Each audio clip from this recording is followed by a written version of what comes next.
हाँ तो नमस्कार विद्यार्थियों। स्टडी विद शेफ की ऑनलाइन क्लासेज में आपका स्वागत है। और आगे चलते हैं अपन 3.2 और आज अंतिम पड़ाव पे चलते हैं 3.2 की। और लगभग आज लास्ट सवाल है 3.2 के, कर लेंगे अपन जल्दी जल्दी करेंगे, थोड़ा सा ध्यान से समझना। 19, 20, 21, 22 4 सवाल बचे हैं। 19वां सवाल देखिए क्या कह रहा है। सवाल आपके सामने ये कह रहा है किसी व्यापार संघ के पास 30,000 रुपए का कोष है, यानी उसके पास में 30,000 रुपए हैं जिन्हें दो भिन्न भिन्न प्रकार के बांडों में निवेश करना है। यानी दो अलग अलग प्रकार में बांटने, दो अलग अलग भागों में बांटने, दो अलग अलग जगह क्या करना है, उसको निवेश करना है।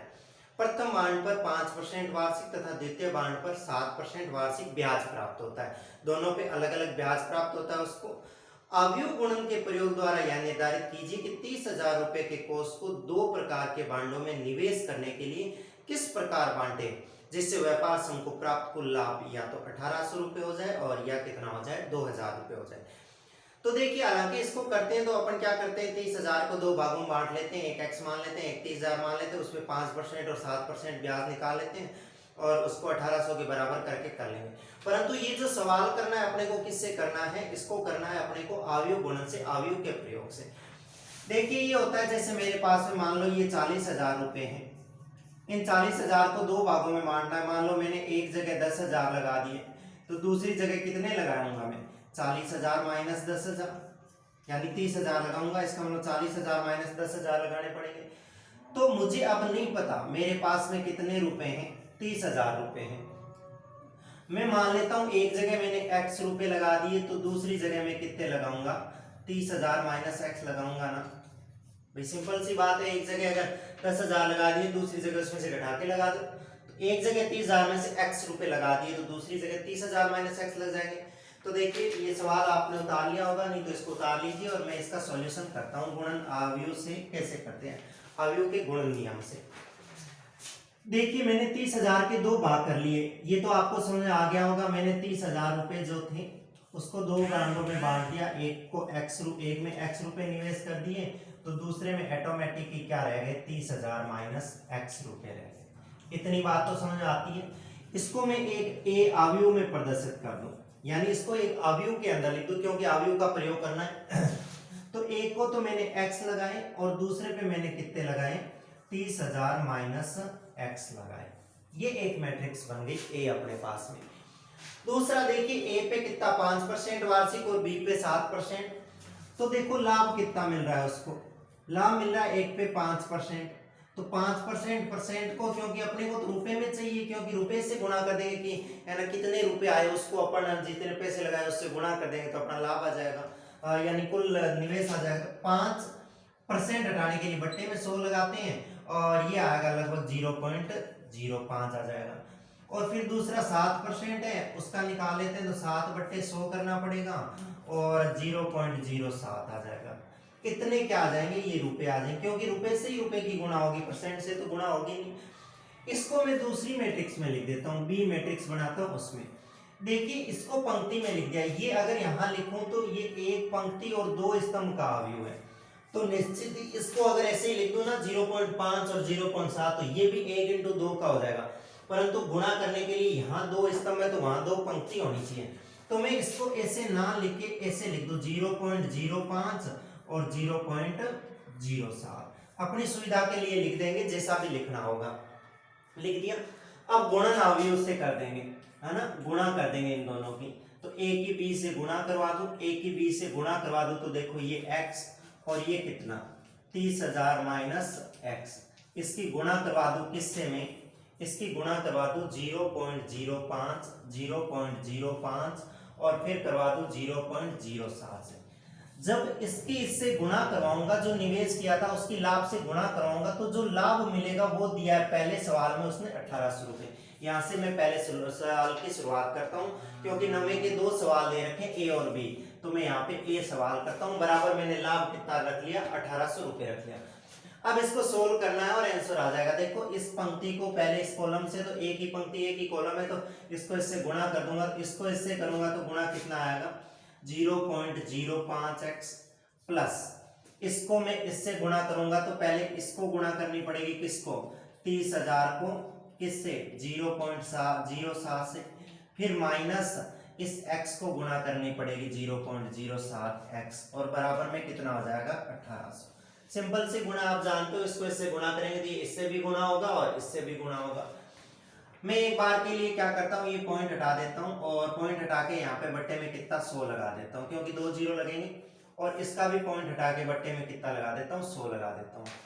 और यहाँ से देखें तो देखो इस 100 को मैं क्या करूँ, और यहाँ से भी पॉइंट हटा दूं तो यहाँ भी आपको पता होगा कितना लग जाएगा 100 लग जाएगा। मैं इसको ना काट के 100 को क्या करूँ सीधा उधर भेज दूं, तो देखिए यहाँ बचेगा क्या 0.05x और यहाँ पे बचेगा 0.07x। तो इसमें से इसको अगर घटा दूं तो बचेगा क्या 0.02x बचेगा, किसका माइनस का, सॉरी 0.02x पॉइंट में नहीं बचेगा। अब क्या हो गया, ये पॉइंट तो हटा दिए अपन ने, एक बार लिख देता हूं, देखो ये 5x हो गया प्लस ये सीधा यहां से कितना हो गया 7 बचा 7, ये कितना हो गया 21 ये हो गया, और 4 जीरो ये पड़े थे तो 4 जीरो ये लगा दो, यानी 2 लाख कितने हो गए, ये 10,000 हो गए। फिर इसके बाद में माइनस का ये 7x बचा और बराबर में ये 100 लघुत्तम लेके आया था उसको इधर भेज दूं 18 के साथ 1800 के साथ में, तो ये हो जाएगा कितना 1,80,000 हो जाएगा ये। इसके बाद में देखो ये 21,000 2,10,000 है, ये 1,80,000 है, इन संख्याओं को एक साइड में कर दो, देखो ये हो जाएंगे कितने 2,10,000 माइनस हो जाएंगे कितने 1,80,000, और फिर बराबर में ये 7x है प्लस के 5x है तो माइनस के 2x है, इधर आके प्लस के 2x हो जाएंगे। तो देखो 2,10,000 में से 1,80,000 जाएंगे तो कितने बच जाएंगे, यहाँ पे 30,000 रुपए बच जाएंगे, बराबर में कितने 2x, और 2 को उसके भाग में भेज दूंगा, 30,000 में 2 का भाग देंगे तो x का मान कितना आ जाएगा 15,000। तो x का मान कितना आ गया 15,000। तो वो कह रहा है कि उसने है ना उसको अगर 1,800 रुपए ब्याज प्राप्त होना तो उसने कितने कितने में बांटे, दोनों में बराबर ही लगाए हैं, कितने, एक में 15,000 और दूसरे में भी 15, क्योंकि x का मान 15,000 आया तो y का मान भी कितना आ जाएगा 15,000 आ जाएगा। तो दो बांडों में किस प्रकार बांटेगी, उसको वार्षिक ब्याज कितना मिले 1,800 रुपए, तो वो 15,000 में बांटेगा दोनों भागों में। अब यही सवाल है कि अगर वो 2,000 रुपए हो उसका वार्षिक ब्याज तो क्या होगा, आप ये उतार लीजिए रोक के, नहीं तो मैं यहीं से चेंज करता हूँ, क्योंकि दूसरा सवाल है उसके अंदर सिर्फ यहाँ पे चेंज किया है क्या कि है ना 1800 था वहां पे क्या कर दिया उसने 2,000 कर दिया। तो देखिए 20 नंबर जो सवाल है यहीं से करता हूँ, और इसके बराबर में अब की बार ब्याज कितना लिख दूं 2,000 रुपए, तो यहाँ पे कितना हो जाएगा ये 2,000 रुपए, ये 100 उधर जाएंगे 2,000 के पास में, तो ये कितने हो जाएंगे अपने पास में 2 लाख हो जाएंगे, 3 जीरो ये हो जाएंगे तो कितने हो जाएंगे 5 जीरो हो जाएंगे, 2 लाख हो जाएंगे। फिर इसके बाद में देखो ये 2,10,000 यहाँ पे है ना, 2,10,000 यहाँ पे है ये, और माइनस ये इधर आ जाएंगे 2 लाख, और बराबर में ये माइनस का 7 और 5 तो ये माइनस के 2 तो इधर आके प्लस के बचाएंगे, 2,10,000 में से ये जाएगा तो कितने बचाएंगे 10,000 बचाएंगे यहाँ पे, और बराबर में कितना 2x, ये इसके भाग में जाएगा तो x बराबर कितना आ जाएगा अपने पास में 5,000 रुपये आ जाएगा। तो पहले ब्रांड पे उसने अगर 2,000 रुपये उसको वार्षिक ब्याज प्राप्त हो तो एक पे उसको x पे कितना लगाना पड़ेगा 5,000, और दूसरे पे उसको कितना लगाना पड़ेगा 30,000 में से 5,000 माइनस कर देंगे तो कितना रखना पड़ेगा उसको 25,000। तो दो बांडों का ये आंसर आ जाएगा। चलिए आगे जो सवाल दे रखा है 20वां, उसमें कह रखा है किसी स्कूल की पुस्तकों की दुकान में 10 दर्जन रसायन विज्ञान की, 8 दर्जन भौतिक विज्ञान की और 10 दर्जन अर्थशास्त्र की पुस्तकें हैं। इन पुस्तकों के विक्रय मूल्य दे रखे 80, 60 और 40। आयु बीजगणित के प्रयोग से इसको क्या करना है सोल्व करना है। तो अपन जानते हैं एक पुस्तक के 10 रुपए लगे तो 20 के कितने लगेंगे, तो उसको गुणा कर देते हैं 20 से। तो वैसा ही कुछ क्या करना है इसके अंदर करना है कि जितनी पुस्तकें दे रखी है और एक पुस्तक का मूल्य दे रखा है उससे गुणा कर दो। देखिए सवाल करता हूं मैं, ए में क्या लिख देता हूं मैं पुस्तकें लिख देता हूं। अब देखना ए में पुस्तकें जो दे रखी है रसायन विज्ञान की कितनी दे रखी है 10 दर्जन, और आप जानते हो एक दर्जन के अंदर कितनी संख्या होती है, एक दर्जन में कोई भी वस्तु होती है वो कितनी होती है 12 होती है एक दर्जन के अंदर। तो फिर 10 दर्जन है तो 12 × 10 कितनी हो जाएगी 120, तो रसायन विज्ञान की पुस्तकें हो जाएगी ना। फिर 8 दर्जन भौतिक विज्ञान की तो 12 × 8 = 960 किसकी हो जाएगी भौतिक विज्ञान की, और 10 दर्जन अर्थशास्त्र की वापस तो 12 × 120 किसकी हो जाएगी दर्शन शास्त्र की। और रुपए दे रखे उसको बी में लिख दो, तो बी में रुपए दे रखे हैं, वो क्या दे रखे हैं 80, 60 और 40, 80, 60 और 40, क्योंकि वो जो दे रखे थे वो दर्जन दे रखे थे, दर्जन से अपन ने पुस्तकें निकाली और अब रुपए निकालेंगे दुकानदार को कितने मिलेंगे। तो ए को बी से गुणा करवा दूं, ये 120, ये 960 और ये कितने हो जाएंगे 120, है ना। और फिर कितने हो जाएंगे 12 8 96, ये 960 नहीं होंगे, 12 8 96 पुस्तकें होगी, ये 960 नहीं होगी। और फिर कह रहा है कि ये लगा दिया पुस्तकें और इसके रुपए से गुणा करवा दो, तो 80, 60 और क्या लिख दूं 40 लिख दो। अब गुणा करवा दो, देखो इस पंक्ति को इस स्तंभ से, एक ही पंक्ति एक ही स्तंभ है, तो देखो 12 8 कितना हो गया 96 और 2 जीरो ये लग गए, प्लस 96 को 6 से गुणा कर दो तो देखो 0, 6 छंगे 36, हासिल 3, 9 छिंग 54 और 3, 54 और 3 कितने हो गए 57, तो ये कितने हो गए 57, 60 हो गए ना। एक बार और गुणा चेक कर लीजिए, 0, 6 छंगे 36, 3, हासिल 3, 9 छिंग 54 और 3 कितने हो गए 57। फिर आगे इसको करते हैं तो 12 चौके कितने हो गए 48 और डबल 0 ये लग जाएंगे। अब जोड़ दो, देखो इनको 0 0 0, फिर 0 6 और 6 और फिर 8 और 7 हो गए कितने 15, 15 और 6 कितने हो गए 21 का 1 हासिल 2, 5 और 4 9, 9 और 9 18 और 2 कितने हो गए 20। तो उसको कितने रुपए मिले 20,160 रुपए। तो उसने जो बेची किताबें इतनी यानी इसकी 10 दर्जन, इसकी 8 दर्जन, इसकी 10 दर्जन, तो पुस्तकें निकाली, पहले तो इतनी पुस्तकें होगी और बाद में अपन ने क्या किया उसको रुपए से गुणा कर दिया और अपने पास में उत्तर कितना आ गया 20,160 रुपए। आगे चलिए, आगे सवाल है 21वां 22वां। उससे पहले देखो उसके निर्देश दे रखे हैं कि मान लीजिए कि x y z w तथा p क्रमशः 2 × n 3 × k 2 × p n × 3 p × k कोटियों के अवयव, यानी x y z w के क्या दे रखी है कोटियां दे रखी है। और दिए गए नीचे दिए गए प्रश्न संख्या 21 तथा 22 का उत्तर चुनिए। देखिए ये क्या कह रहा है, P Y plus W Y के परिभाषित होने के लिए एन के तथा पी पर क्या प्रतिबंध होगा। देखिए सवाल आपके सामने वो कह रहा है कि ये क्या हो जाए सही हो जाए पी वाई प्लस क्या हो जाए डब्ल्यू वाई। तो आपको पता है p को y से गुणा करवानी है, तो कब संभव है p और y की गुणा। मैं p की देखो कोटि लिख लेता हूं, p की कोटि आपके सामने है, क्या दे रखी है p की कोटि दे रखी है अपने को p × k, क्या दे रखी है p × k, और y की कोटि क्या दे रखी है अपने को, देखिए y की कोटि 3 × k दे रखी है। तो देखिए ये गुणा तभी संभव होती जब ये दोनों क्या होते बराबर होते। जानते हैं इसकी पंक्ति इसके स्तंभ इसकी पंक्ति के बराबर होंगे तो ही जाके क्या होगी ये गुणा संभव होगी, नहीं तो संभव नहीं हो पाएगी। तो यहां से अपन कह सकते हैं एक प्रतिबंध अपने को मिल गया कि k का मान कितना आ गया अपने पास में 3। तो ऑप्शन देखोगे आप तो k का मान 3 2 में है, पहले में भी है और c में भी, a और c 2 में है। फिर और देखते हैं आगे, देखो क्या होगा। फिर आगे इनकी गुणा करते हैं, देखो w जो w की कोटि दे रखी है वो देखिए क्या दे रखी है, w की कोटि दे रखी है n × 3, क्या दे रखी है n × 3, और इसकी जो डब्ल्यू वाई जो है इसकी कोटि जो दे रखी है वो क्या दे रखी है, इसकी कोटि दे रखी है अपने पास में y की कोटि दे रखी है अपने पास में 3 × k। तो फिर ये तो दोनों बराबर है, तो यहां से तो सूचना मिली नहीं, ये तो बराबर ही होती है इसके स्तंभ और इसकी पंक्ति तो, परंतु ये मिल गया कि इसका जो गुणा आएगा वो किस रूप का आएगा, p × k रूप का आएगा। अपने को पता है ये जो आता है उत्तर के अंदर आता है, अपन जानते हैं अच्छे से। इसका जो उत्तर आएगा ये इंटू ये आएगा, क्या आएगा n × क्या आएगा k आएगा।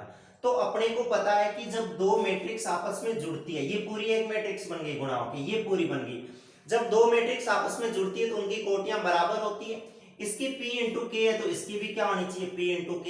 चलो k तो बराबर है तो p और n भी क्या होने चाहिए बराबर। यहां से सूचना मिली कि p और n भी क्या होने चाहिए बराबर। तो दूसरा ऑप्शन देख लो कि p और n जिसके अंदर बराबर है वो ऑप्शन होगा सही। तो पहला ही जो ऑप्शन है उसमें k का मान 3 है और p का मान क्या है n है। ध्यान से समझिए इसको कि गुणा होने के लिए पहले के स्तंभ और दूसरे की पंक्ति बराबर होनी चाहिए, जिससे k का मान मिला 3। ये कह रहा है ये परिभाषित होना चाहिए, सही है ये। और दूसरा इसमें तो सूचना नहीं मिली, पर अपन जानते हैं इसका जो उत्तर आएगा वो इस रूप का आएगा, इसका जो उत्तर आएगा वो इस रूप का आएगा। और जब ये दोनों प्लस हो रहे तो फिर क्या होगा, ये दोनों भी बराबर होनी चाहिए, तो p और n क्या हो जाएंगे बराबर। ये सिंपल सी बात थी। आगे चलिए और अगला इसी का 22वां सवाल है, उसमें क्या कह रहा है, ये 22वें में कह रहा है यदि n बराबर p हो तो आव्यूह 7z माइनस 5z की कोटि ज्ञात कीजिए। यानी ये कह रहा है n और p तो दोनों बराबर है, तो आप 7x माइनस 5z की कोटि ज्ञात कीजिए। तो देखिए आपको पता है कि ये ना, मान लो x की कोटि 2 इंटू 3 है, जो भी है, तो उसको 7 से गुणा कर देंगे तो कोटि में तो कोई चेंज नहीं आएगा ना, या आएगा? भाई किसी भी संख्या की बाहर अंदर गुणा कर देते तो उसकी कोटि कैसे बदलती? नहीं बदलती, मान बदलते हैं खाली। तो इस 7x की कोटि वही होगी जो x की होगी, तो ऊपर x की कोटि 2 इंटू एन दे रखी है, तो ये 2 इंटू एन हो जाएगा, माइनस z की होगी वही 5z की होगी, तो z की दे रखी है कितनी अपने को, z की दे रखी है अपने को 2 इंटू पी, 2 इंटू क्या दे रखा है, p। और अपन ये जानते हैं कि जब दो आपस में जुड़ रही है, चाहे दो आपस में मैट्रिक्स घट रही है, तो उनकी कोटियां वापस हमेशा क्या आनी चाहिए, बराबर। बराबर कोटि की जो होती है वही घटती है, जुड़ती है। तो देखिए 2 इसमें बराबर, n इसमें और p है इसमें, तो n और p तो ये बराबर कह रहा है, तो n और p तो यहाँ पे क्या होगा, बराबर ही होगा। तो वो पूछ क्या रहा है इसमें, तो 7x माइनस 5z की कोटि क्या होगी। तो इसकी कोटि देखो मैं क्या कर सकता हूँ, ये दोनों बराबर ही है, तो इसका आने वाला उत्तर है, इसको मैं ऐसे लिख सकता हूँ 2 इंटू पी लिख दो, n की जगह p लिख दो तो क्या फर्क पड़ता है, क्योंकि n और p बराबर है। या मैं 2 इंटू एन लिख दूं तो क्या फर्क पड़ता है, उत्तर दोनों ही सही है। 2 इंटू पी भी हो सकती है, 2 इंटू एन भी हो सकती है, क्योंकि ये दोनों तो आपस में बराबर है। भाई ये 3 है तो मान लो 2 इंटू 3, 2 इंटू 3 ये हुई, और ये 4 है तो ये हुई। इसका मतलब एन और पी बराबर, तो कोटि ये भी हो सकती है और ये भी।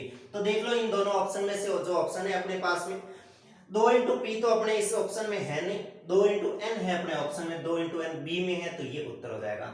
एक ऑप्शन में 2 p इंटू 2 लिख रखा है, अपन क्रम तो चेंज कर ही नहीं सकते मैट्रिक्स का, तो 2 इंटू पी हो सकता है उत्तर, ये भी हो सकता है, अपने ऑप्शन में ये है तो उत्तर क्या हो जाएगा, ये हो जाएगा। तो इस हिसाब से ये अपन ने क्या की, आज तक की क्लास में अपन ने जो एक्सरसाइज थी 3.2, उस एक्सरसाइज को 3.2 को कंप्लीट किया।